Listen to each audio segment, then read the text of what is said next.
While Tyrese Haliburton is the engine that makes the Pacers team go, in Game 3 of the Finals, he needed a lot of help in the form of a three-man lineup that hadn't performed at this level all season long together.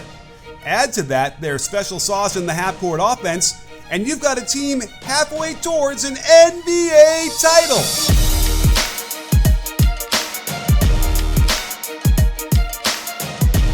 If OKC is going to win this series, it'll be in large part due to their terrific defense that combines physicality with aggressiveness and quick hands and all-out exertion. And the Pacers are utilizing one of the oldest actions in the book to attack it, the handoff. When defenders are able to deny passes and shut down ball reversals, the best thing to do would be to get a running start into a catch. Haliburton gets Dort a step behind, and he then has to step around Turner as if it's a pick and roll, but at a much faster pace, enabling Hallie to get going downhill on a drive.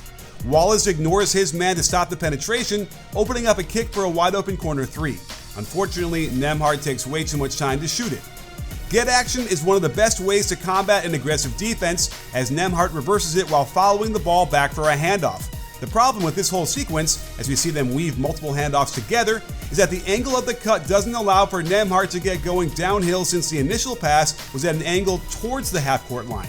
Even still, they had a 2-on-1 with this handoff to Haliburton, but Nembhard doesn't attack on the catch here, and compounds the issue by demonstrating one of the risks of throwing a handoff, that you continue moving after releasing the ball and setting an illegal screen. You also need to be careful when close to the sideline that you don't toss it too hard, or else the ball can fly off the receiver's shoulder into a bad turnover. Here's a great example of an uphill pass into the handoff that allows the receiver to be going downhill on the catch. Now, Wallace is stuck having to sprint to catch up, McConnell is within 15 feet of the hoop at full speed, and Jalen Williams has no idea his man is making the 45 cut for a beautiful feed and nice reverse. The Pacers also pulled out a little Princeton offense with this high post split as McConnell feeds Siakam before rubbing off the Haliburton cut into a handoff near the elbow.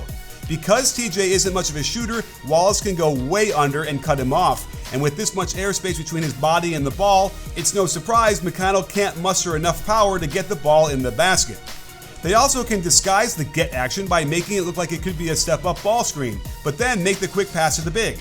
Fantastic defense by Wallace to negate the advantage, but this triggers a two-man game where they can set a corner ball screen, opening up the roll along the baseline. Chet had to stop the ball, and great effort to recover and stop this potential dunk from going in. A massive shot in the fourth quarter came out of organic transition offense into the front court. This is almost a handoff as Nembhard dribbles towards Turner before making the safe pitch back to him, and then Haliburton is already sprinting in behind the ball before his man can even react. I love how Turner then flips this into a ball screen and Hallie sidesteps into the open area to nail this crucial tie-breaking basket.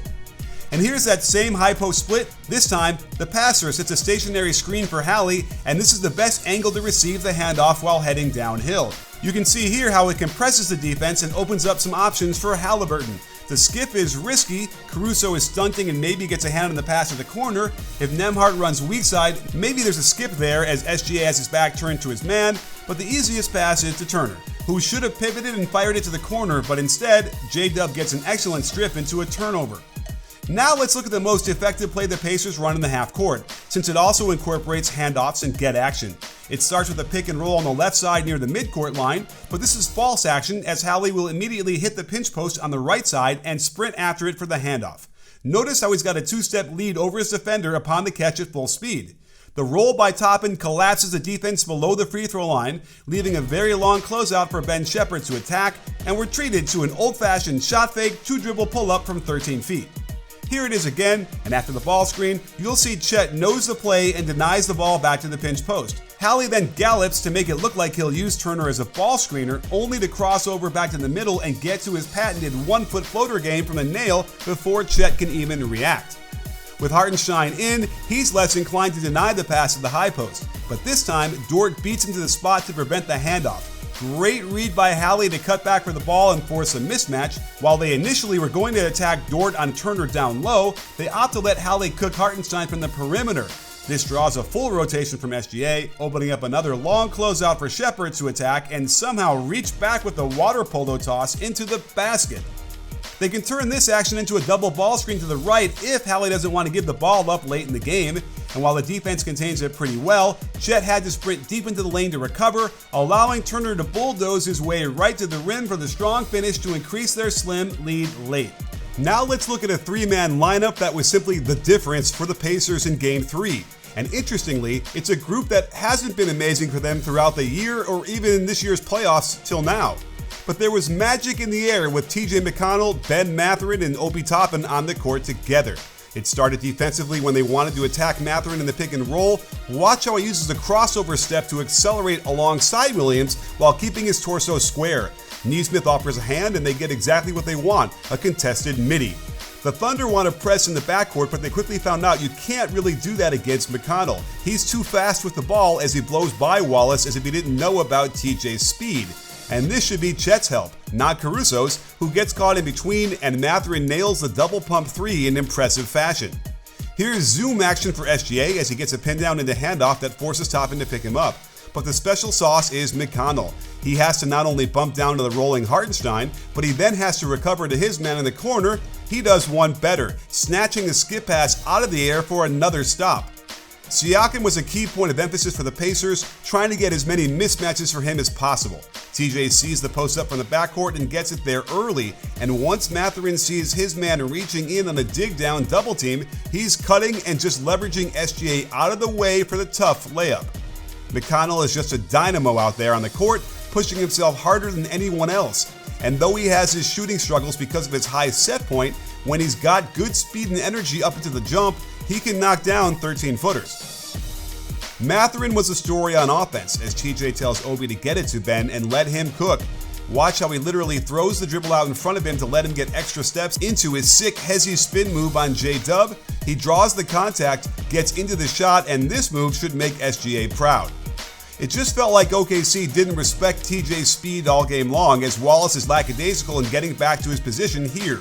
The step-up screen distracted him, but there goes TJ with a nice off-foot floater over Wiggins, who didn't challenge this well enough. Mathurin got another ball screen, and this move was sick, jumping off split feet in rhythm and then scooping it up and off the glass while floating on the way down. He had his bag working for him in Game 3. Meanwhile, Indiana's press wore OKC down, and by the fourth quarter, look where the offense is trying to start. Pinned to the half-court line, Mathurin's heavy pressure forces Williams to pick up his dribble and everyone is denied, leading to a crucial turnover, which gave us a major turning point in the game. Indiana tries to get into their weave action across the top, and credit OKC with getting into the lanes and turning Toppin around. This forced a switch, and the Pacers want to attack SGA every chance they get. Not that he's a bad defender, but they want to tire him out and potentially get him into foul trouble. Watch carefully what happens here because no, TJ does not double dribble here. The ball is dislodged by SGA's foot. It's not a kick because it's not intentional, but it causes the fumble that TJ can legally recover. Good contest by SGA to force the miss, but it ends up right in Nembhard's hands. This shot ain't so easy. It's a weird tweener at around 12 feet and full extension of an alien life form trying to block it. After the clean swish, Caruso violates the one rule everyone learns in 6th grade. Never inbound the ball from directly behind the backboard. He's trying to pass it to Williams up the court, but there isn't enough room to throw it high enough. And TJ snatches this one right out of the air like Wimpy grabbing a ketchup bottle and puts us in for an improbable 4-point play that tied the game. And Mathurin put an exclamation point on this three-man lineup when he catches Chet not stepping up on the hottest guy in the gym when Toppin erases SGA from the play. This was the lead they never gave up as we saw some interesting plays down the stretch. Chet Holmgren kind of let the Thunder down towards the end as he tries to extend his last step a little longer, but this makes it harder to get up in the air from this position as Turner beautifully blocks this ball in Chet's hand. I also didn't love this Caruso cut to an already occupied corner, bringing Toppin into the area. It's possible Chet recovers this without Toppin being there. In games like this, you can't give the other team anything extra. So, despite incredible defense for 22 seconds, Chet cannot just stand there above the free throw line while the long shot is in the air for almost 2 whole seconds. The Pacers track down the long rebound and it directly leads to this: a Chet drop coverage and a Caruso overrunning the play as Nembhard increases their lead with the wide open 15-footer. Another good defensive possession as Williams goads Haliburton into an almost impossible drifting, floating bank shot. And while Toppin is being guarded by Caruso, I'm not sure he could have done much against a player like Toppin who is running into the lane. This is why Chet needs to be more aggressive in just getting to the rim and going after the ball. He is just a spectator and the game's about over. Of the big three we spotlit earlier, Toppin is the guy who gets more crunch time minutes, and he continues to come up huge for them. Great drop coverage, and we know how well he jumps. J-Dub just found out too. And here's what makes Haliburton so good. We've seen how they like to run into his right side so he can sling those one-handed skip passes across the court.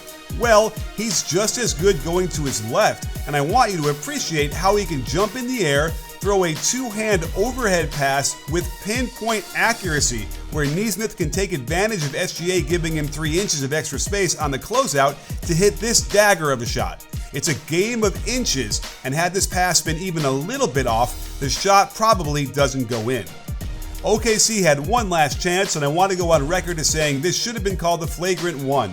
I don't think Nesmith was making a play for the ball, and I also think it's dangerous to wind up like this on a player who's at full speed heading towards the basket stanchion. I was shocked they looked at it and just called a common foul. But their absolute last chance was thwarted when Chet had to catch an off-target pass, which slows down the release enough for Turner to prove this was bad shot selection. And then not only can he get a shot off against Turner on the drive, but loses the ball out of bounds. So tonight's game is a must-win for the Thunder. They lose and this series is over. And for some reason, I feel like they're going to pull it out. They've had the lead in the series for way longer than the Pacers have, and my prediction is also a little selfish, since I just want to see as many of these games as possible.